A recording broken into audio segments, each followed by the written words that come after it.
This morning we have the well-known story of Jesus cleansing the temple. This year we have John's version of that story. It shows up in all four Gospels. We might want to remember that each of the four Gospels are slightly different. Matthew, Mark, and Luke, known as the Synoptic Gospels, are quite similar, although they differ in which stories they include and which stories they leave out. They differ as in regards to the titles that they give Jesus, and they differ regarding where they put the emphasis. Now, these differences between the four Gospels result from the particular theological understanding of the authors, and to some degree reflect the cultural setting in which the writers were living. Consequently, when we notice a difference in one gospel from another, we need to pay attention. That difference alerts us that some point is being made which might require a little digging for us to figure out what the writer is trying to say. In the case of this morning's gospel text from John, there's a couple of major differences from the other three Gospels. Let's see if we can figure out what John is trying to say to us by looking at those differences. Matthew, Mark, and Luke have the cleansing of the temple happen very late in the ministry of Jesus. Jesus turning over the tables, chasing out the animals and the money changers, becomes the last straw for the religious authorities. After this atrocious behavior, the religious authorities decide that Jesus needs to be arrested, and eventually he is executed by the Romans. So that's why Matthew, Mark, and Luke put it at the end of the story. It's the final straw. Jesus went too far, in other words. John, however, has this story showing up very early in his account.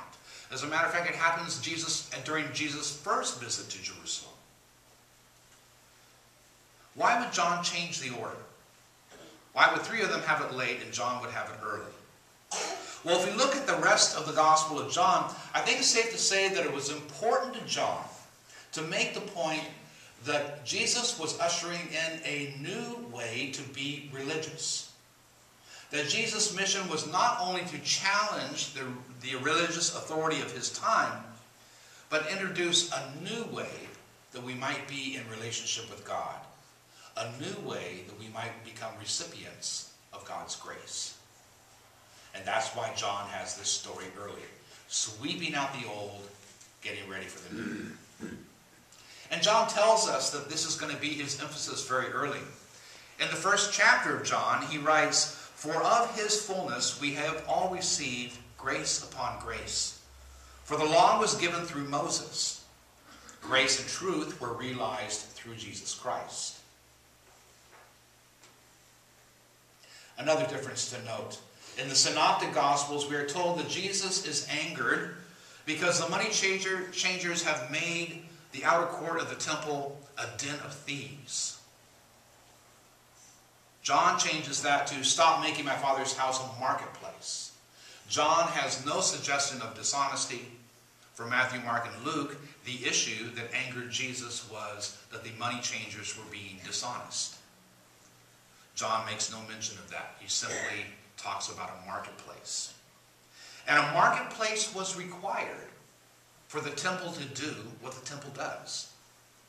We've talked about before that the imperial coins, the Roman coins that had the stamp of the emperor on them, were not appropriate for the temple. So they had to be exchanged for local coins that didn't have that idol stamped on the coins. So the money changes were needed. And the people had to purchase an animal, unless they brought their own. In a pilgrimage to Jerusalem, you probably wouldn't bring your own animal for the sacrifice. So they had to purchase an animal to be sacrificed in the temple. By driving out the entire marketplace, money changers, animals, everyone, Jesus is proclaiming that the time for that kind of relationship with God, the time for the temple ritual of animal sacrifice, is over. It's done. It's finished. And in case we didn't get the fact that that's his point, we have that strange conversation about destroying the temple. Jesus answered them, "Destroy this temple, and in 3 days I will raise it up." The Jews then said, "This temple has been under construction for 46 years, and you will raise it up in 3 days." But he was speaking of the temple of his body. God is no longer experienced primarily through the temple. Grace and truth are now realized not through temple worship, but through Jesus Christ. If we recall the setting in which John wrote this gospel, the Johannine community was located outside of Jerusalem. The dating of the Gospel of John tells us that it was written after the Temple of Jerusalem was destroyed by the Romans. We might consider that what John's offering here is a reassurance to those who feel a bit lost, a bit disconnected from God, because there is no longer any temple. John is saying you don't need a temple in order to have a relationship with God.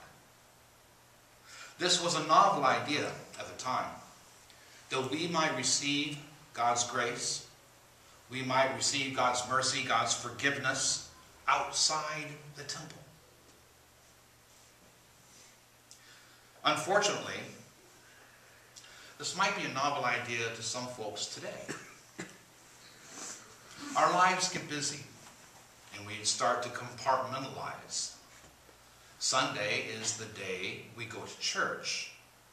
Sunday is the day we go to the temple in order to get our weekly fill-up of God's grace. Now, don't get me wrong.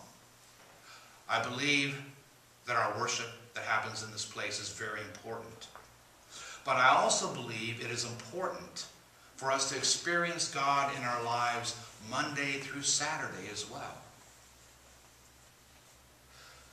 Why do we come to church? That's probably a topic for a different sermon. But for now, let me define the purpose of the church, in my understanding, in one simple sentence. The purpose, or the mission, if you will, of the church is to equip the saints for ministry. To equip the saints for ministry. Period. That's it. We offer our praise and thanksgivings to God.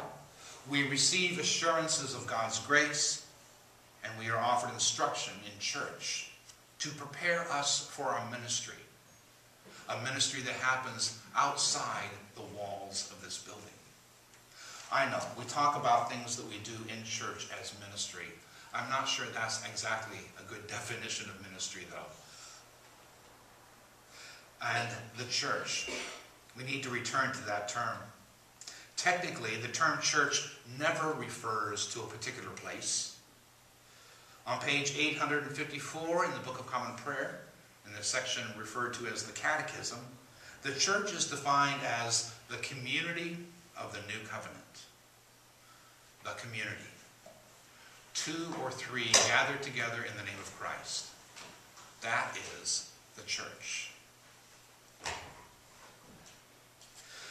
To help take heed of John's point, that temple worship is not the only way to experience God, I encourage each of you to take time during the next week, every day, to note how you are experiencing God in your day-to-day lives.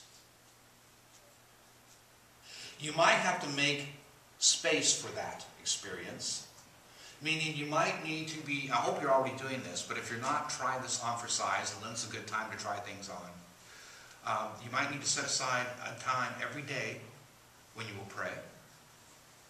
You might need to set aside a time every day when you will engage in spiritual reading.